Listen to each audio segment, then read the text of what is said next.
Yu-Gi-Oh! Omega is a free Yu-Gi-Oh! Automatic simulator and is also the only ranked ladder in an auto sim for the TCG. Now, I've been semi-competitive in Yu-Gi-Oh! For a couple of years now, but I want to start taking it a little bit more seriously.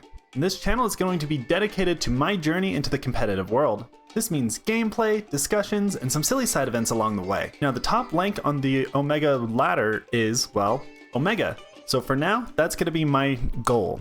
So join me on my journey to the top.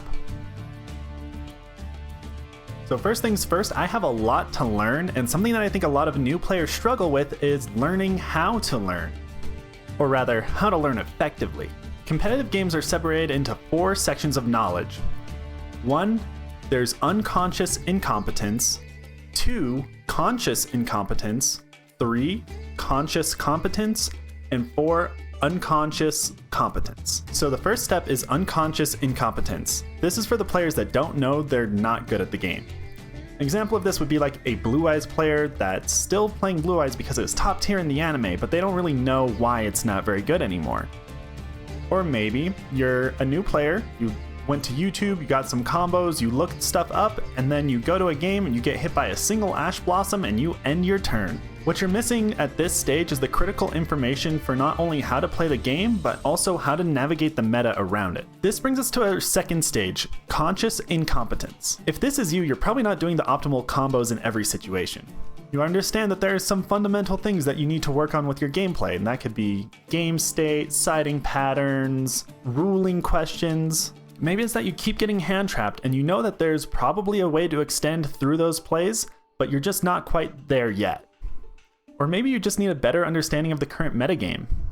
If this is you, you're probably going like 2-2 at locals, maybe 3-1 on a good day. In my experience, this is where most people get stuck when trying to learn this game. So if this is you, be sure to like this video and subscribe, turn on the bell. I'm going to be exploring all the ways you can move past this rut, so you're gonna want to stick around. This could be the difference between you topping your next locals and not.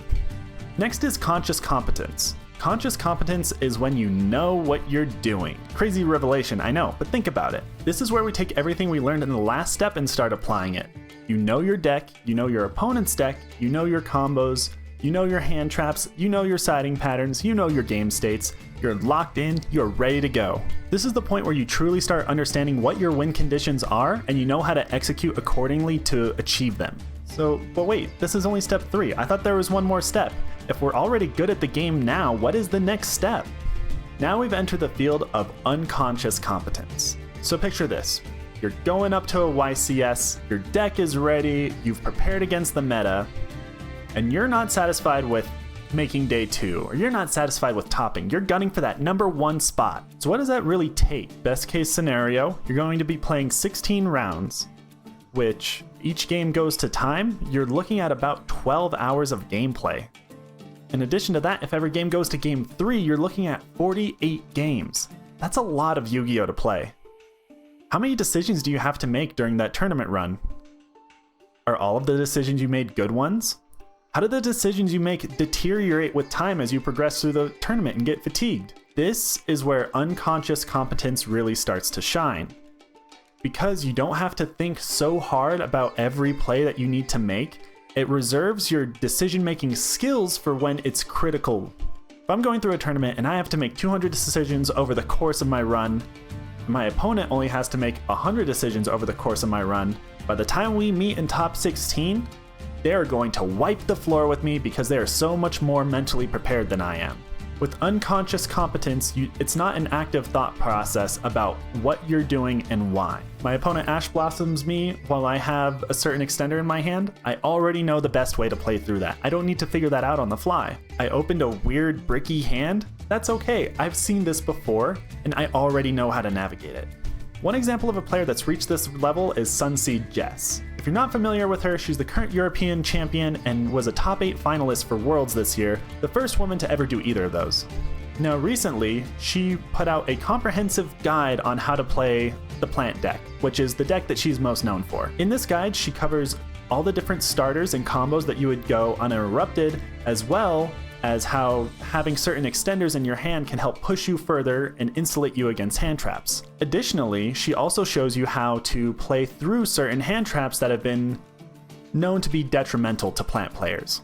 What this shows is the amount of depth that she's gone through to prepare for this deck to be used in an official tournament setting. That means she's spending less time wondering how to play around hand traps and is more focused on the weird edge case scenarios that are going to come up 1 in every 100 games. And it's a lot of words to say that you're pretty good at the game without having to think too hard about it. But wait, this series is all about my personal journey in learning the game, so how does this apply to me? Well, I would personally put myself somewhere in between conscious incompetence and conscious competence. Where I'm at right now is I know I'm not making the optimal decision every time. This is especially true in like weird edge case scenarios where I get interrupted and I can extend through it and I can play through it, but I'm looking at it and reflecting and thinking, hey, this is not the best board that I should have done. Instead of summoning X off of Y effect, I should have summoned Z. This would have given me 1 more point of interaction for my opponent's turn.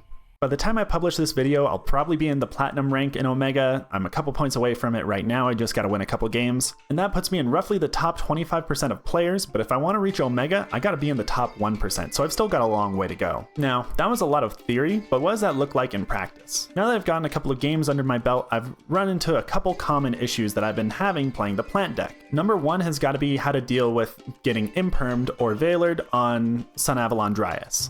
Now, this isn't a great play to make against the plant deck because they have a lot of ways to extend through it. However, I'm running into that situation of I can play through this, but I feel like I'm not playing through it the best that I can. And even if I win, it still doesn't mean I made the correct plays. Something I'm gonna have to do is sit down and lab out that interaction with the different extenders in my hand and figure out what is the best route that I need to do depending on my hand. The other thing I've really been struggling with is against Voiceless Voice. Now I don't think that's a bad matchup for my deck, but the problem is I don't know enough about how Voiceless Voice works to effectively interact with them. Because it's not about looking at their end board and picking apart their end board, it's about looking at their engine and picking apart their engine. Now I could jump on the ladder and grind a couple of games and I might figure a few things out, but I think my time would better be spent studying this stuff. That's gonna be the way to take my skills to the top. If you've made it this far, thank you so much for watching and listening. Be sure to leave a like and subscribe on the video if you want to see more. I'm going to be putting out content as much as I can.